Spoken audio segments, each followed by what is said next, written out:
Salut, je m'appelle Leia et ça c'est moi quand j'avais 14 ans. Mes parents possédaient une ferme en Norvège. C'est là que j'ai grandi. Nos voisins les plus proches vivaient à quelques heures de route. On n'avait presque jamais de visiteurs, sauf vieil homme Jordan qui vivait comme un ermite dans la forêt à côté de nous. Mon père avait hérité de la terre de mon grand-père. Il aimait rigoler en disant que ça venait avec un permis de vivre à l'âge de pierre. On avait plus souvent des pannes de courant que je ne pouvais cligner des yeux. Et Internet était aussi mythique que les licornes. On élevait des moutons et on vendait de la laine, des fjords, de l'air frais et une liberté totale. Voilà mon enfance.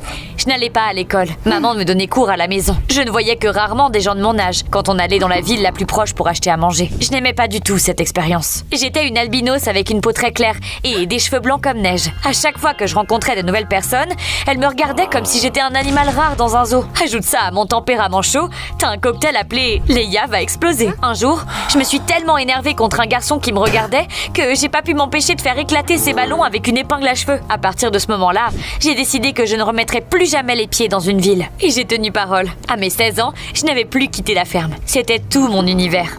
Mais récemment, je me sentais bizarre. J'avais chaud et pour une raison quelconque, mes joues devenaient rouges. Je pouvais passer des heures à regarder la pluie ou à dessiner des cœurs sur une fenêtre en buée. Je suis malade ou quoi? L'agneau m'a regardé avec ses yeux sages et il a dit...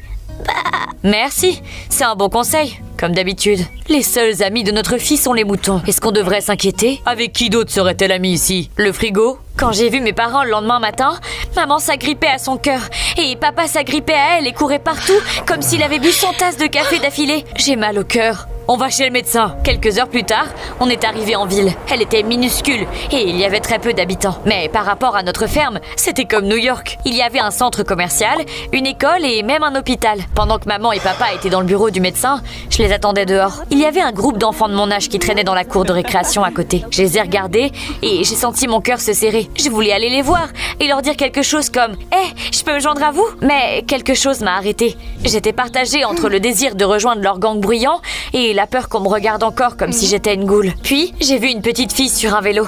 Elle avait l'air terrifiée, comme si Thor lui-même la poursuivait avec son marteau. Ah, je peux pas m'arrêter!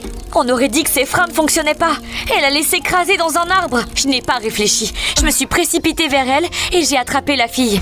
Tout n'a pris que quelques secondes. On s'est effondré sur l'herbe et son vélo s'est écrasé dans un arbre. Les gars de la cour de récréation ont tout vu. J'ai pensé, oh, ils vont me poser des questions stupides sur mon apparence. Mais au lieu de ça, je les ai entendus me féliciter. Vous avez vu ça?